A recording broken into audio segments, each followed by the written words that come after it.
सत्य के साथ। भारत को जानने वाले और ना जानने वाले इस बात से तो वाकिफ ही होते हैं कि भारत में कदम कदम पर अचंभे मौजूद होते हैं। ऐसे में हम हमेशा से आपको अपनी खबरों से दुनिया के अचंभे रूबरू कराते रहते हैं। तो चलिए आज भी हम आपको भारत के ऐसे एक द्वीप के बारे में बताते हैं जहां लोग बिना कपड़ों के रहते हैं, जहां भारत सरकार ने ही किसी भी व्यक्ति के वहां जाने पर पूरी तरह से पाबंदी लगाई हुई है। भारत में ही एक ऐसा द्वीप है जहां किसी भी बाहरी व्यक्ति के जाने पर पूरी तरह से पाबंदी लगी हुई है। ये पाबंदी खुद भारत सरकार ने लगाई है।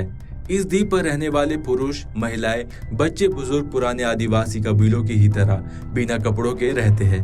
हम अंडमान निकोबार द्वीप समूहों के सेंटिनल द्वीप के बारे में बात कर रहे हैं। सेंट्रल द्वीप पर जाना जानलेवा साबित हो सकता है। इसका प्रमाण इस बात से मिलता है कि कुछ साल पहले कुछ विदेशी पर्यटक चुपचाप द्वीप पर पहुंच गए, लेकिन वह कभी जिंदा लौटकर नहीं आ पाए। केवल उनका शव ही द्वीप से बाहर आया। फिर एक अमेरिकी पर्यटक द्वीप पर तो गया, पर उस द्वीप पर रहने वाले सेंटिनेलीज जनजाति समुदाय के आदिवासियों ने उसकी कथित तौर पर हत्या कर दी।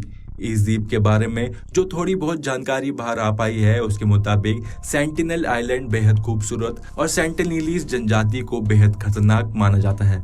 सेंटिनल आइलैंड पर आम लोगों या पर्यटकों ही नहीं, सेना और सरकारी अधिकारियों का जाना भी प्रतिबंधित है। अक्सर इस आइलैंड की तुलना हॉलीवुड फिल्म किंग कॉन्ग के स्कल आइलैंड से की जाती है, जहां जाकर वापस आना नामुमकिन माना जाता है। इस द्वीप का पूरा नाम नॉर्थ सेंटिनल आइलैंड है। इस द्वीप का एरियल व्यू किसी भी दूसरे आम द्वीप की तरह एकदम शांत है।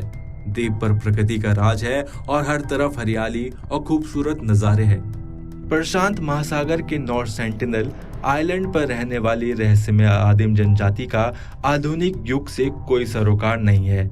समुदाय के लोग बाहरी लोगों व्यक्ति से भी किसी तरह का संपर्क नहीं रखते हैं। किसी बाहरी व्यक्ति के सामने आने पर द्वीप के आदिवासी हिंसा पर उतारू हो जाते हैं, फिर उस पर घातक हमला करके उसे मार देते हैं। इस आइलैंड पर 2006 में कुछ मछुआरे गलती से पहुंच गए थे। उन सभी मछुआरों को अपनी जान गंवानी पड़ी थी। जनजातीय समुदाय के आदिवासियों को आग के तीर चलाने में महारत हासिल है। अगर उन्हें द्वीप के सीमा क्षेत्र में कम ऊंचाई पर कोई विमान उड़ता हुआ दिखता है तो वह आग के तीर से उस पर हमला कर देते हैं। सेंटिनल आइलैंड पर रहने वाले जनजाति का वजूद 60,000 साल पुराना है। इस समय द्वीप पर जनजाति की कुल आबादी के बारे में ठोस जानकारी तो नहीं है, पर अनुमान के मुताबिक यहाँ इनकी कुल आबादी कुछ दर्जन से लेकर 100-200 तक हो सकती है। किसी भी प्रकार के बाहरी दखल को ये लोग बर्दाश्त नहीं करते, इसीलिए इनकी रीति रिवाज, इनकी भाषा और रहन सहन की किसी को ज्यादा जानकारी नहीं है। कई बार इन्हें समुद्र के किनारे देखा गया है। इसी आधार पर माना जाता है कि यहाँ के लोग कोई कपड़ा नहीं पहनते हैं। सेंटिनल आइलैंड पर रहने वाली जनजाति धरती की सबसे कमजोर जनजाति है। ये लोग झोपड़ी बनाकर रहते हैं और जमीन पर ही सोते हैं। इनकी भाषा अंडमान की बाकी भाषाओं से बिल्कुल अलग है, जिसके कारण इनके बारे में कम जानकारी उपलब्ध है। इन्हें धरती की सबसे कमजोर जनजाति इसलिए कहा जाता है, उनके भीतर रोग प्रतिरोध क्षमता ना के बराबर है। मामूली सी बीमारी से भी उनकी मौत हो सकती है, जिस कारण ये लोग ना बाहर जाते हैं और ना किसी भारी व्यक्ति का आना पसंद करते हैं। तो आशा करते हैं आपको हमारी रोचक जानकारियां पसंद आ रही होगी। ऐसी और खबरों के लिए बने रहिए हमारे चैनल के साथ, और हाँ, हमारा चैनल सब्सक्राइब करना ना भूले।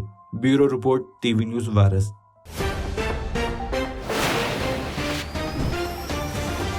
सत्य के साथ।